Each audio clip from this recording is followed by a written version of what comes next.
am. I'm making a new plan, rearranging my life, and I won't look back ever again.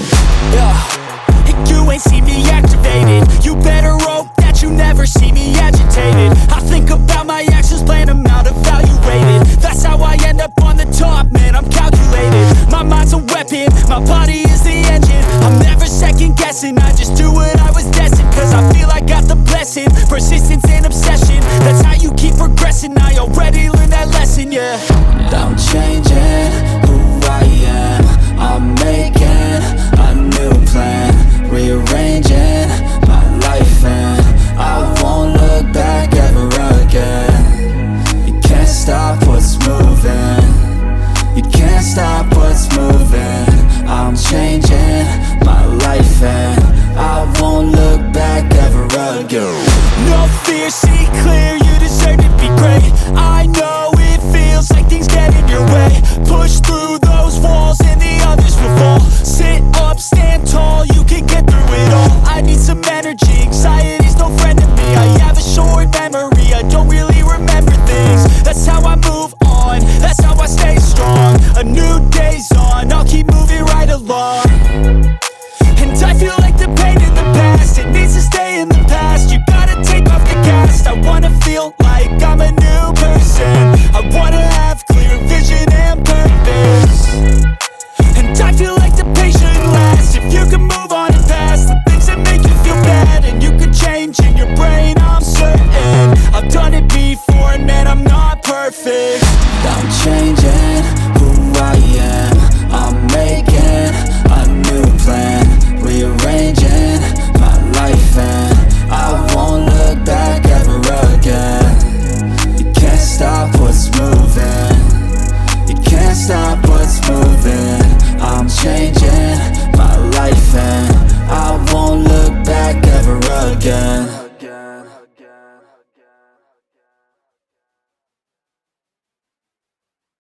Entre outros, dentre as outras que ali estavam dentro desse período, que formatava dentro desse período. Então, ao longo do século XVIII, como a utilização da larga escala do aço, a invenção da locomotiva elétrica, do motor, a gasolina, né, aqui, e do automóvel, o motor a diesel, do avião, do telégrafo, do telefone, da fotografia e do cinema e do rádio, etc. Ó, vou contar uma coisinha aqui, imediatamente aqui. A questão desse motor, né, a tensão do carro, certo? Depois eu passo para você. Peraí. Deixa eu ver aqui, eu vou contar depois uma alegoria sobre esse motor, ou a invenção do carro, certo? Então, esses avanços tecnológicos, científicos, foram reforçados, né? Reforçou-se a confiança no poder da razão. Aí a gente vai ter a razão assumindo todo esse processo dentro desse período. A gente deixa o que era do passado, né? Que a gente tinha uma formatação do aspecto mais teológico, medieval, e que Deus estava dentro desse plano, etc. Tal, e que era tudo o logos, né? Isso aí, a gente saiu um pouco dessa metafísica, saiu um pouco desse contexto, e quando surge esse meio científico, a revolução industrial, a fomentação do capitalismo, esse desenvolvimento, a gente percebe que vão surgir tantas outras coisas, como o pensamento, o positivismo de Augusto Comte, que a gente vai ver lá na frente, né? A gente vai ver também Schopenhauer também um pouco meio assim, depois de tanta coisa, e ele vê que a humanidade não tem um pouco, parece assim no pensamento dele, que evoluído até com essas coisas, certo? Então foi gerado nesses séculos anteriores, levando cada vez mais o entusiasmo da ideia do progresso, né? Todos contentes, né? A humanidade agora vai partir. A apologia da ciência como a principal condutora num caminho para um mundo melhor. Era esse o pensamento. Aqui vocês podem observar aqui, ó, é uma fotografia aqui no passado, naquela época, né, que a indústria de carro, a formatação de carro, é exatamente aqui. O Henry Ford, gente, que é o tutu dessa criação do carro, só para dar uma paradinha aqui, é interessante, né? Não é alegoria, não é mitologia, mas é realidade mesmo. Quando Ford estava em sua oficina, a partir de todos esses artefatos, né, todas essas vertentes a eletricidade, o motor, etc., ele começou, não havia carro, começou a inventar essa questão do carro. A gente já viu os trilhos, sim, era um desenvolvimento dos trilhos, né? Os trens já existiam, etc. Tal, existiu, estava começando um progresso. E aí passavam assim aqueles intelectuais, fazendeiros, etc. Tal, ou não intelectual, vamos lá. E aí chegava para ele e perguntava assim: Ô Ford, você vai colocar essa lata velha e sair em cima do trilho? Aonde é que vai rodar? Ele ficava quieto. Para você ver que ele não tinha uma noção de futuro, essas pessoas, que aí Ford continuou e hoje nós temos o carro em todo mundo. Quem é que não gostaria de ter um carro? Quem não gostaria de passear, ter seu carrinho para ir para qualquer lugar e voltar rapidamente? Então, pois é. Então tá. Dentro desse processo que eu falei antes, que havia essa reivindicação da burguesia, existe também essa reivindicação do trabalhador, o proletariado, que houve uma exploração do trabalho humano, né? Além desses anseios da burguesia, como eu coloquei, essa repercussão da Revolução Francesa estimulava as aspirações dos trabalhadores urbanos e rurais.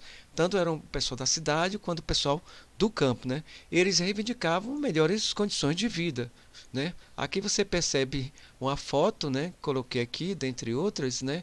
Aqui com a sujeira do trabalho, aqui a luta diária, não é isso? Então vamos lá, gente. Então a luta diária que é só as mãos a foto aí, ele já diz um texto muito reivindicatório, não é isso? Então, dentro desse processo, né, em várias sociedades ocidentais, a ideia de liberdade, igualdade, fraternidade conduziam uma esperança de que o progresso beneficiaria a todos. O operariado vivia de forma, como se diz, de forma miserável, sem garantias e direitos. Não existia essa CLT que vocês ouvem hoje, o direito a isso, o direito a aquilo. Não existia naquele período. E não havia nem tanta liberdade. Tanto é que, dentro desse processo, lá na frente, a gente vai ver o movimento das mulheres, a questão o Dia Nacional, Internacional das Mulheres. Não foi um diazinho que a mulher bonitinha e isso, não. Foram lutas mesmo. Isso já é um outro assunto, né? Porque aconteceu que essas mulheres foram mortas dentro de uma fábrica, fecharam tudo, é um outro assunto que a gente vai ver adiante. Mas dentro dessa exploração do trabalho no contexto do capitalismo industrial, gerou uma série de conflitos entre dois grandes grupos sociais e seus diversos segmentos. Se de um lado a burguesia empresarial da cultura, eles reivindicavam, né, o poder, né, esse pessoal da indústria, do comércio, da finança. Do outro lado, os trabalhadores, cidadãos do campo, reivindicavam a sua liberdade, reivindicavam melhores condições de vida, certo? Então aqui, para você ver, não vou partir para o positivismo agora, que seria um outro assunto, mas esse positivismo ele vem a partir desse movimento, só vou falar um pouquinho de Comte, que quando Comte verifica toda essa ciência, a evolução, a indústria, etc. Ele diz, pronto, agora a humanidade tem um rumo. Nós não precisamos mais essa questão de Deus lá atrás, a questão de pedir a metafísica dos deuses, etc. Porque a ciência por si só, ela vai dar um rumo e nós vamos ter uma espécie de felicidade na ideia de Comte. E isso a gente não viu num período lá na frente, a Primeira Guerra Mundial e a Segunda Guerra. Então, pessoal, aqui a gente vai ficar um pouquinho, certo? Obrigado a vocês que participaram aí. E aí, curta, gente, a gente tá lá no YouTube também e tá no filosofia.caverna. Um abraço para vocês.